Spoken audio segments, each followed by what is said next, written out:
This is the story of the Chimera. The Chimera is a fire-breathing lion, goat, and snake. The Chimera was the offspring of Typhoon, a great monstrous creature, and a half-woman Enchinda. The Chimera was also siblings of Leonhydra, the Sphinx, the Nemean lion, and the Cypress. Long ago in ancient Greece, there was a strong, handsome soldier named Apollo. He had a wife named Athena who was kidnapped by the old king Minos. He was determined to find her. Athena was hidden in the palace of Crete, but it was guarded by the Chimera. Apollo went up to Mount Olympus to ask the god Zeus for advice. Zeus explained how the Chimera's blood was poisonous. So Zeus gave him a silver sword, shiny shield, and shoes twice as fast as a lion. Apollo took a long journey to the palace of King Minos. The warrior enters the Chimera's cave, he puts his shoes on and runs, and stabbed the Chimera in the heart. The Chimera dies and successfully saves Athena. And they lived happily ever after. Allusions. Chimera was considered a bad luck omen, such as natural disasters and catastrophic events. The term chimera is used to show negative outlooks on women, like how King Minos kidnapped Athena. This also shows how unnatural or demonic something is. Examples in pop culture: Chimera's Curse, Jane Eyre, and Percy Jackson. Also, Beauty and the Beast alludes to a chimera's appearance because the beast is part man and beast. The first literary example that the Chimera allusion appears in is in The Chimera's Curse by Julia Golding. The Chimera's Curse was about a girl named Connie and her existing and traversing in a Greek fantasy world.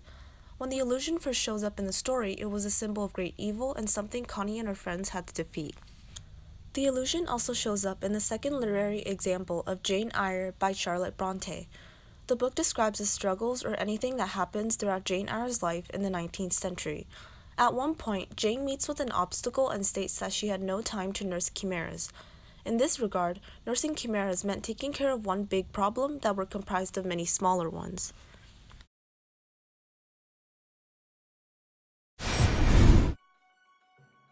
Uncle Tom. The term Uncle Tom comes from Harriet Beecher Stowe's abolitionist novel, Uncle Tom's Cabin, published in 1852. In the novel, Uncle Tom was a slave who tried to escape being sold to a slave trader with his wife.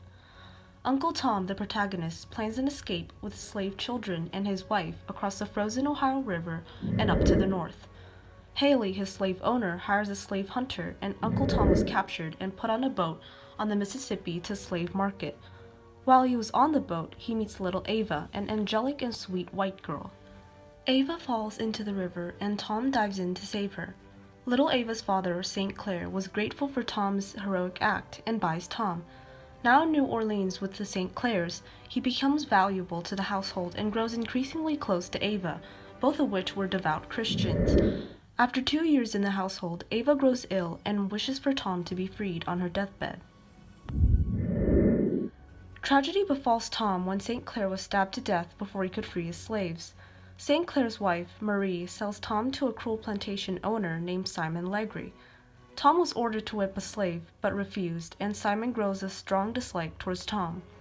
However, Tom pushed through his hardships, envisioning Ava and Christ. Tom helps the escape of 2 of his fellow slaves and was promptly whipped to death when he refused to give up their whereabouts. The meaning of the allusion: when someone calls someone else an Uncle Tom, they mean that that person is subservient to others, especially with regards from blacks to whites. The allusion can also mean how some topics are controversial, such as Uncle Tom's Cabin appealing to some while others dislike the book. One of these literary allusions would appear in the book Fahrenheit 451 by Bradbury Ray, which is a dystopian novel that takes place in a futuristic America. Books were outlawed and firemen would go around burning books. The captain of the fireman team said white people don't feel good about Uncle Tom's Cabin. Burn it, alluding to how the novel Uncle Tom's Cabin was controversial among people after it was published.